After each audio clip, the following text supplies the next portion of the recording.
आज इस राज्य को जिस प्रकार से इसके विरासत को संजोने का काम किया गया हो, मुझे याद है पटना से बनारस बहुत कम दूर है मित्रों। मैं बनारस जब आता था तो काशी विश्वनाथ की उस तंग गलियों में से गुजरकर भोले बाबा का दर्शन करने जाता था। मेरे मन में एक अलग ही हीन भावना आती थी कि आज हमारे भोले बाबा को किस प्रकार से तंग गलियों में सिकुड़ दिया गया है। मुझे मालूम है कि आप भी बाबा विश्वनाथ के दर्शन करने जाते होंगे, लेकिन उस कालखंड को याद कीजिए और आज का काशी विश्वनाथ देखिए। आपको गर्व होता होगा कि मैं हर भारतीय को कि आज मेरे आराध्य देव भोले बाबा का दर्शन करने के लिए गंगा के तट पर काशी विश्वनाथ को जब देखता हूं तो मुझे बहुत ही गर्व होता है मित्रों। मैं आज इसलिए इसकी चर्चा कर रहा हूं, चाहे अयोध्या का प्रभु श्री राम का मंदिर हो। आज कुछ लोग कह रहे हैं कि किस प्रकार से वहां पर चर्चा कर रहे हैं। मैं आज उस चर्चा पर जरूर आऊंगा मित्रों। ये वही लोग हैं जिन्होंने प्रभु श्री राम के होने के अस्तित्व पर सवाल उठाया था। सुप्रीम कोर्ट में हल्फनामा दायर किया था कि प्रभु श्री राम एक काल्पनिक चीज हैं। उन्होंने कहा था कि श्री राम सेतु के होने पर सवाल उठाया था। ये वही लोग हैं जिन्होंने कार सेवकों पे गोलियां चलाई थी और खून की नदियां बही थी इसी अयोध्या के पवित्र नगरी पर। आज वो बात करते हैं, आस्था की बात करते हैं। और ये घड़ियाली आंसू बहाने वाले लोग कभी हिंदू धर्म की आस्था के पर बात उठा ही नहीं सकते।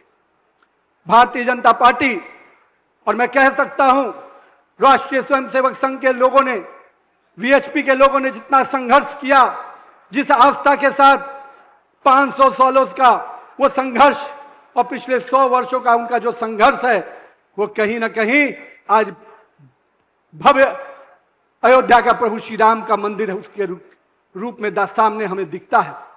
मैं आज आपके सामने स्पष्ट कहना चाहता हूं मित्रों कि जो लोग आज सवाल उठाते हैं, हमारा खून भी बह जाएगा पर हम इस बात की चिंता करेंगे कि कोई प्रभु श्री राम के मंदिर के आस्था के साथ कोई खेल ही नहीं सकता। इसके लिए चाहे जितनी भी कुर्बानी देने होगी हम देंगे। हमारी सरकार ने स्पष्ट किया है, हम कार्रवाई भी करेंगे, हम जो चीजें हैं उसमें सुधार भी करेंगे। पर जो ये हिंदू विरोधी ताकतें, जिन्होंने हमेशा हिंदू धर्म का अपमान किया हो, हिंदू देवी देवताओं का अपमान किया हो, जिन्होंने हमारे आस्था के साथ खेला हो, आज अगर राजनीति रोटी सेकना चाहते हैं तो मैं आपको स्पष्ट रूप से कहता हूं, राहुल गांधी जी, अखिलेश यादव जी या केजरीवाल हो, आप हिंदू धर्म को इतना कमजोर मत समझिए कि आपके झांसे में आएंगे, आपके भरमाने पे आएंगे। हमने देखा है जब हिंदू देवी देवताओं का अपमान होता है तो आप मौन रहते हैं। हमने देखा है तमिलनाडु में जब हिंदू देवी पूजा की पद्धति पर सवाल उठता है तो आपके शागिर्द अपमानित करते हैं, आप चुप रहते हैं। बिहार में जब रामचरितमानस का अपमान हुआ उस समय कांग्रेस के लोग मौन बैठे हुए थे।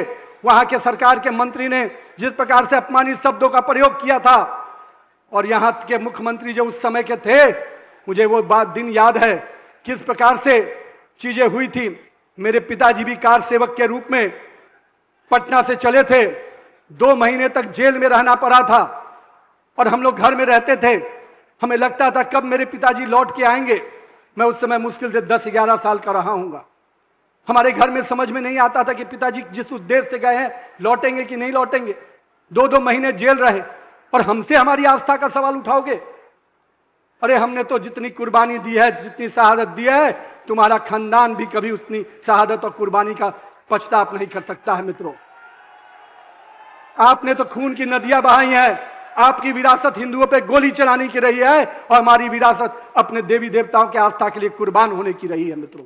इसलिए मैं आपके माध्यम से स्पष्ट रूप से कहता हूं, हमने विरासत को संजोया भी है, हम उसको संभालेंगे भी और उस पर गर्व करने के लिए हर हिंदू को प्रेरित करेंगे मित्रों। मैं आज आपके उस 2017 के पहले का उत्तर प्रदेश की जरूर चर्चा करना चाहूंगा मित्रों, जिस उत्तर प्रदेश ने केवल भ्रष्टाचार देखा हो, तुष्टीकरण की राजनीति देखी हो, परिवारवाद के जहद को देखा हो, और कह सकते हैं अभी बहुत अच्छा हमारे प्रदेश अध्यक्ष कर रहे थे। मैं तो कहता था कि उत्तर प्रदेश में छत्रपों का राज रहता था, हर क्षेत्र का एक छत्रप होता था, वही सत्ता चलाता था। लखनऊ में बैठा हुआ मुख्यमंत्री एक अलग सरकार चलाता था और छत्रप अलग सरकार चलाता। लेकिन हमारे प्रदेश अध्यक्ष ने अच्छा कहा, हर जिले में हमारी सरकार का, नरेंद्र मोदी जी का विजन है 1 डिस्ट्रिक्ट 1 प्रोडक्ट।